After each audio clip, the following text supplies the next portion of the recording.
케이블을 산 게 어디 왔다 갔다 할 때 시간이 남으면 항상 카페에 가는 게 커피값이 조금 아깝더라고요. 여러모로 자기 개발을 위해서 돈도 쓰고 시간도 쓰고 있는데 솔직하게 잘 쓰고 있는지를 모르겠더라고요. 사고 싶은 것도 계속 생기고 해야 될 일도 계속 쌓이는데 하루가 끝날 때나 한 주가 끝날 때쯤 돌아보면 내가 뭐 했지? 싶을 때가 요즘 많은 것 같습니다. 생각만큼 일이 잘 안 될 때도 많아서 요즘 조금 힘들거나 정신없거나 그 사이 어딘가에서 지내고 있는 것 같은데, 그래서 오늘은 저의 노력이나 소비 같은 거, 그런 것들을 좀 눈에 보이게 만들어 보려고 합니다.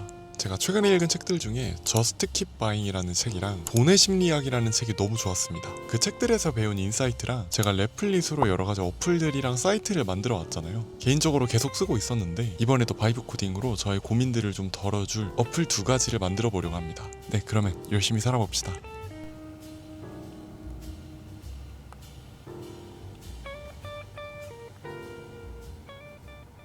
실제 주식시장 역사에서 10배 오른 종목들에는 영상이 하얗게 뜰까요?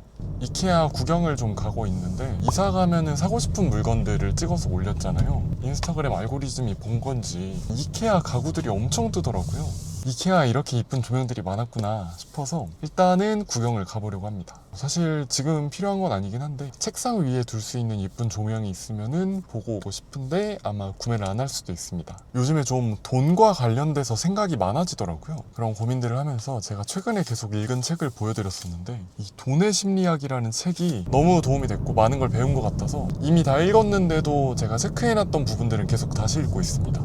되게 기억에 남는 좋은 구절들이 몇 개가 있었는데, 내가 부자가 되기 위해서 돈을 많이 버는 것이 중요한가 적게 쓰는 것이 중요한가, 이 문제에 관해서 이 책은 돈을 더 많이 버는 게 훨씬 중요하다라고 했습니다. 물론 낭비를 하면서 돈을 쓸데없이 쓰는 거는 막아야겠지만 정말 중요한 거는 내가 내 본업을 하면서 수입을 늘리는 게 먼저겠다라는 거를 배웠습니다. 그 다음으로 기억나는 건 안전마진이라는 워딩이었는데, 정말 큰 이득을 얻을 수 있는 확률이 있더라도 그 어떤 경우에도 내 모든 것을 걸 만한 가치는 없다 라는 문구가 있었는데 좀 반성도 되고 생각을 다시 할 수 있었던 챕터였습니다. 아마 그 챕터의 마지막 문구였던 것 같은데, 리스크를 대비해서 계획을 세운다는 건 계획대로 되지 않았을 때 내가 예상 못한 일이 벌어졌을 때를 대비해서 세우는 게 계획이다. 아, 내가 리스크 관리를 좀 잘못하고 있었구나 라는 생각이 들었던 것 같습니다. 그리고 이 책뿐만 아니라 되게 다양한 책에서 항상 하는 말인데, 내가 일을 하면서 내 시간과 노동력을 돈으로 바꾸고 있는 작업을 하는 거잖아요. 내가 벌어들인 돈을 소비를 하는 게 아니라 자산을 삼으로써 금융소득, 자본소득을 만들어야 된다라고 하는데 너무 맞는 말이라고 생각이 들어서 결론적으로는 또 열심히 살아야겠다라는 생각을 했습니다. 왜냐면 저는 어쨌든 프리랜서로 일을 하고 있으니까 조금 더 미래가 불확실하단 말이죠. 어느 정도 대비를 하는 게 맞긴 하다 라는 생각이 들어서 조금 더 돈을 아끼고 많이 벌고 투자를 해야겠다라는 생각이 들었고, 그래서 최근에 제 고민들과 이 책에서 읽은 인사이트를 토대로 넷플릭스로 또 하나의 어플을 만들었습니다. 제가 뭔가 사고 싶은 게 생겼을 때 그 소비를 해도 될지 말지를 좀 판단해주는 어플을 만들었는데, 제가 최근에 사고 싶은 게 많아졌다라고 말씀을 드렸잖아요. 애초에 필요한 물건이었으면 고민을 안 하고 샀을 것 같아요. 필요한 물건이 아니라 그냥 갖고 싶은 물건이었으니까 제가 안 사고 고민을 하고 있는 거겠죠. 그래서 좀 쓸모없는 소비를 줄이기 위해서 어플을 만들었고, 돈을 최대한 아껴서 아낀 돈으로 투자도 하고 저축도 해서 미래를 대비하는 용도로 써야겠다라는 생각을 했습니다.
다른 것보다 이게 너무 신기했습니다.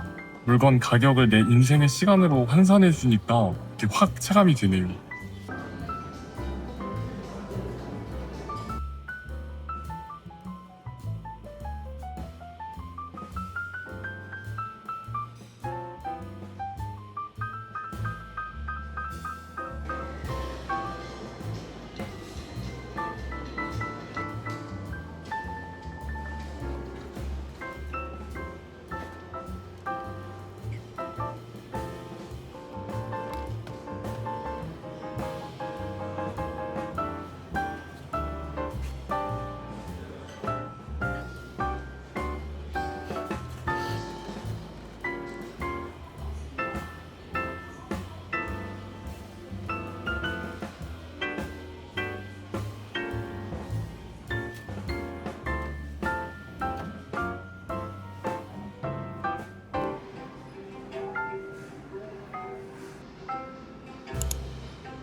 하는 요소로 개별 종목의 세부적인 기술적 분석에 앞서 항상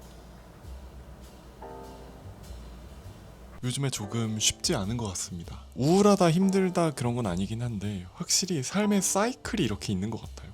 전반적으로 일도 잘 안 되고 컨디션도 다운되고 의욕도 없는 이런 사이클이 한두 달 주기로 반복이 되는 것 같아요.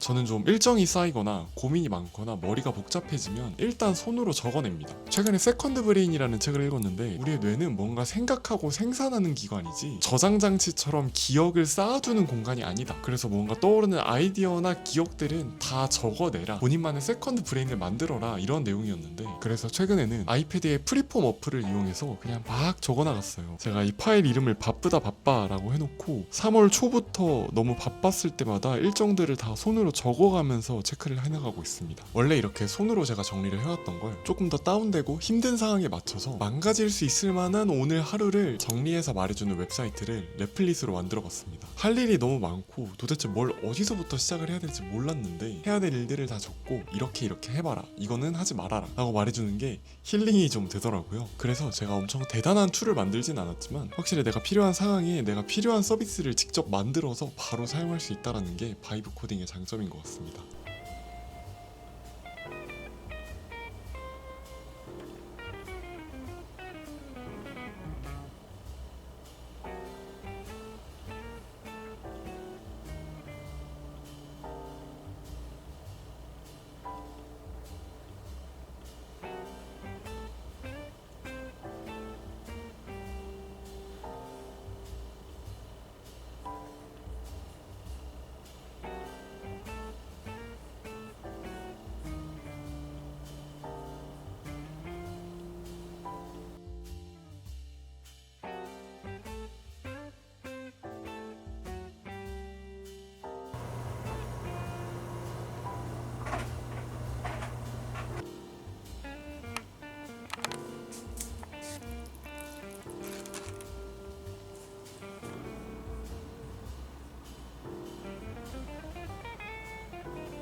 이번에 만든 앱들이 완벽한 서비스는 아니지만 제 생활에 맞춘 작은 도구라는 점이 좋았어요. 소비 판단 앱은 돈을 쓰기 전에 한번 멈추게 해줬고 오늘 다시 시작은 하루가 흐트러졌을 때 0으로 끝내지 않게 도와줬습니다. 결국 돈과 시간을 잘 쓴다는 건 더 많이 아끼고 더 많이 해내는 게 아니라 내가 원하는 삶에 맞게 쓰고 있는지 확인하는 일인 것 같아요. 이번에는 그 고민들을 레플릿으로 해결해봤습니다. 여러분들은 어떤 앱을 만들어 보고 싶으신가요? 저는 또 다음 영상에서 뵙도록 하겠습니다.